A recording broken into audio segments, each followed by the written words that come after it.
Most of the time, a three-row luxury crossover is either outrageously expensive, too cramped for a demanding family, or simply overstated. Thankfully, the Volvo XC90 is none of those and adds a little Swedish touch in there, just for safe measure.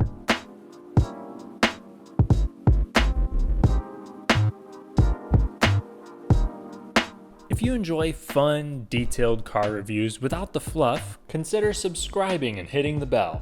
For 2022, the only notable changes were our design became exclusive to the plug-in hybrid model, which that car more so deserves its own review. It uses the same engine as this one, except it adds in 2 electric motors, making it way more powerful. The other change, navigation is standard. For 2023, this thing is going to get a mild hybrid setup as standard. And then the infotainment system is going to be Google-based. And then they're reevaluating the trims and making them more straightforward, which finally, because this setup can be a bit confusing. There are technically only 2 trims for the non-hybrid models.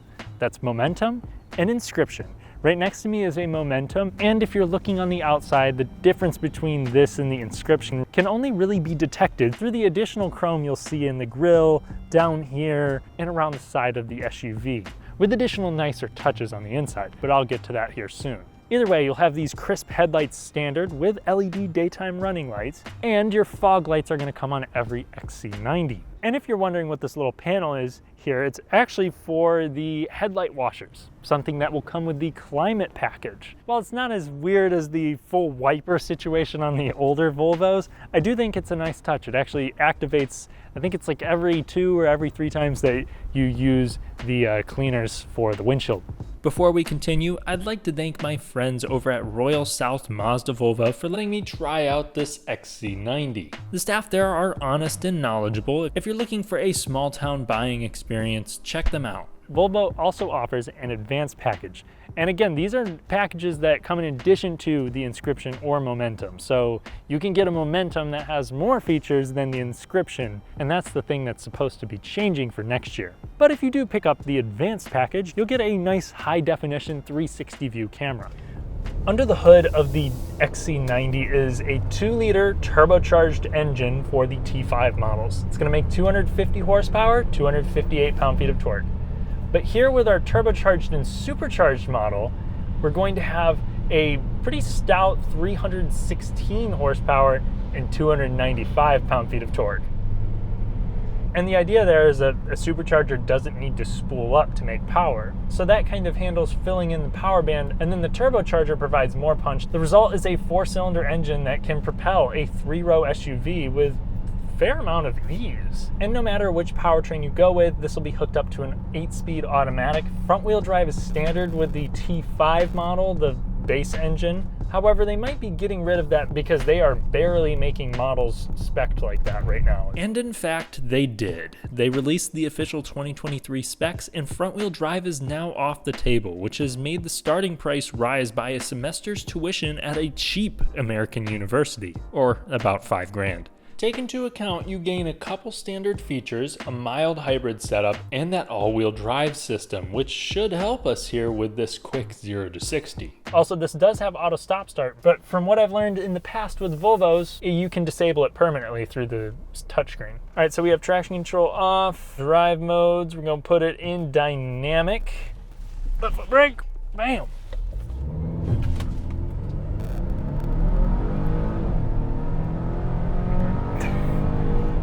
Good soup faces aside, the 6.6 second to 60 run will not earn this an athletic status for the class. What I am more impressed by is how linear and smooth it is. The transmission is not snappy with gear changes, but it's seamless. The engine lacks eye-opening thrust, but feels strong down low and builds up power nicely without falling off on the high end. If you want to sharpen things up, Volvo offers a Polestar performance package that does a thorough retune of the XC90's powertrain. If you want something to impress your passengers, I'd probably just suggest going with that T8. Or I guess probably going to be the B8 next year, or just the Recharge. For 2023, mild hybrid power figures will remain roughly the same. Expect the base engine to accelerate a second slower to 60 than the twin-charged model. Some other outlets have gotten my T6 into the lower sixes, but that's not the point here. Around the side of the Volvo XC90, we have the usual design language from the brand. I think it's aged remarkably well, but styling is all subjective, so let me know what you guys think. When it comes to features, each XC90 will come with a proximity key,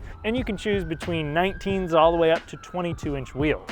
My tester here has the 21s. Now, when it comes to ground clearance, there are a ton of different numbers online, but from what I've sourced directly with Volvo, you're looking at about 8.3 to 9.9 inches if you have the 4-corner air suspension, which would definitely give me some confidence, as that would mean the XC90 is sitting up higher than a Toyota 4Runner. Even with the standard setup, you're still looking at 8.8 inches like my car here.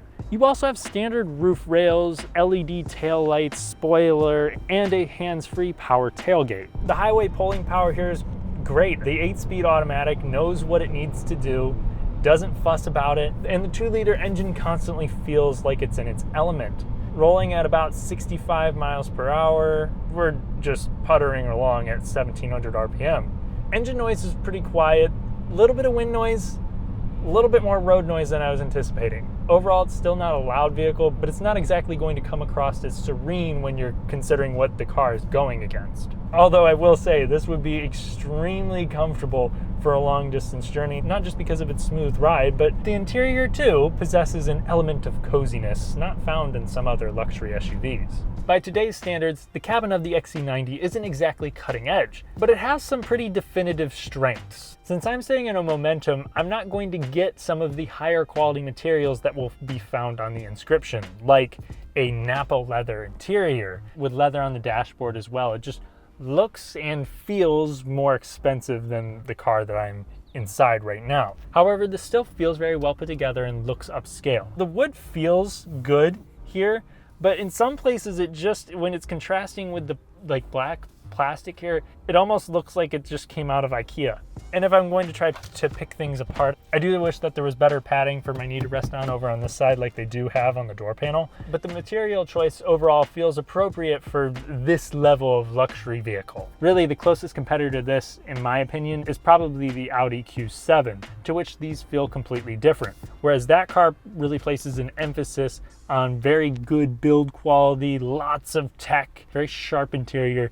This, on the other hand, is more posh. You have really soft seats here that are extremely comfortable. And if you go to the Inscription model, this is the other big change that the Inscription gets. You basically toggle a switch on the seat itself, pulls up a menu that gives you 3 more adjustments, where you can even fine-tune your bolstering and your thigh support. It's a very nice feature, except even with my Momentum here, I can still put in a ton of seat angle there so I can get a nice position for myself. At 6'3", I'd recommend this for taller drivers. All XC90s will come with lumbar adjustment too. Heated front seats come with all-wheel drive models, and if you get the Climate package, you will add a heated steering wheel and heated rear seats like my tester. Those fancy Inscription seats will come on the Ultimate trim for 2023. They are also ventilated. Plus, my elbows rest on soft enough surfaces, and the steering wheel feels great in the hand. It has a weird crease here, but I've kind of grown to like that over the years. The one thing I wish they didn't do is piano black plastic on these buttons here. They just get kind of dirty and gross pretty quick. Now, when it comes to the infotainment and the tech, you have a touchscreen here that is straight and to the point. You swipe left and then you're just at your settings. It is different from what a lot of other automakers do, so there is a learning curve to it. A lot of people hate it because of that, but I enjoy it because you can get to what you need to very fast. It's snappy, you have a good resolution, very deep blacks here, and it kind of just works like a smartphone, but for some reason Google made it work less intuitively, at least from what I experienced with the XC90 Recharge. I do wish that this had physical HVAC controls, but it's integrated into the system somewhat well. All cars will also come with a 12-inch driver display, which is not very configurable, but it displays the necessary information. You can put your navigation up there if you want. And if you pick up that advanced package, the other thing you will get is the heads-up display, more comprehensive ambient lighting, along with a more advanced air filtration system for the HVAC. But all Volvos do have the classic flip, different feature, that's in this one, okay, oops. But all Volvos do have the headrest fold.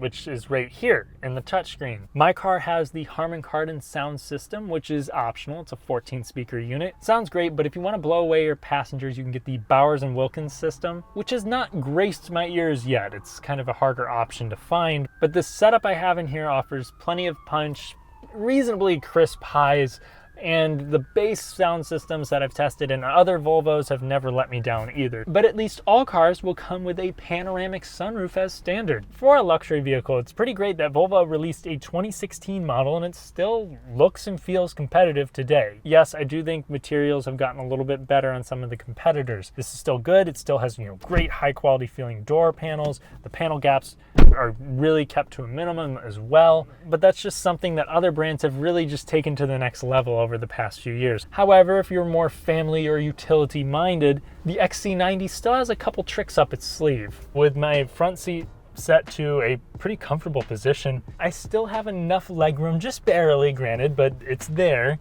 and I have nice clearance for my head too. The materials are pretty soft. I can recline just a little bit if I want. You have 4-zone automatic climate control as standard in here, 2 vents up here, and map pockets on either side. So Volvo really didn't forget about backseat passengers in this. Plus, you have actually a built-in booster seat here in the middle. Oddly enough, Volvo offers a 6-seat variant of the XC90. However, they literally just removed the middle seat. You don't get larger captain seats or armrests even. So, for no additional cost, Volvo will remove some of that unsightly versatility. And if you need to chauffeur more people around in your Volvo SUV, you have a usable third row. Well, usable in the sense that I could fit back here.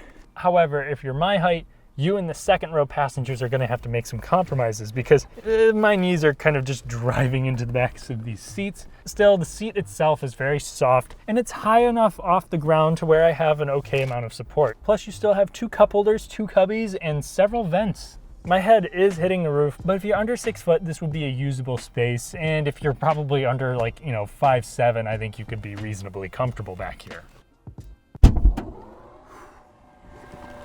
The cargo space of the Volvo XC90 is more than reasonable, even behind the third row. Yeah, it doesn't look that spacious for me, but if you needed to use all 3 rows and go grocery shopping, I think this is something that could work depending on the load that you're carrying. And if you fold your third row here, you have plenty of space. And the nice thing is that this also has what looks like a 35, 30, 35 folding second row. So there's plenty of configurations here with the flat folding and the reasonably high roof here. This is a very usable cargo area. Yeah, it's not going to match something like a Honda Pilot, but as far as luxury SUVs go, this has got quite a bit of utility. Over some appalling roads, here with our 21-inch wheels, the XC90 does get a little jittery, but nothing really breaks through to my spine, and it feels quite assertive. Like nothing in here is bothering the direction of the vehicle, and this does it without the air suspension. Yes, you could get a 4-wheel air suspension setup for about $1,800 on the T6 models. So I would spec that if you want the most plush XC90, but the static suspension doesn't hold this 3-row SUV back on twisty roads. While I wouldn't exactly call it light on its feet, the steering does feel precise. The suspension doesn't feel like it has a bunch of body roll. When we have this on some nicer roads, a little bit higher speed, body motion is really well kept. The steering builds up weight very nicely. It does come off as quite predictable. Yeah, the whole thing doesn't change direction super quick, but if I'm taking it through these corners that are not too well paved, kind of tight, it grips and stays composed really well. The rear suspension in this is very well tuned. It's relaxed. The visibility in here also puts me at ease. Since it's a little bit more boxy, you have sizable rear windows, a pretty short dashboard with a larger windshield too. It's not too intimidating to drive this despite it costing, over $60,000 in most cases. But still, if you play your cards right and you can find the right one, you can pick one of these up for mid-50s. And the level of quality on road that you're getting is great.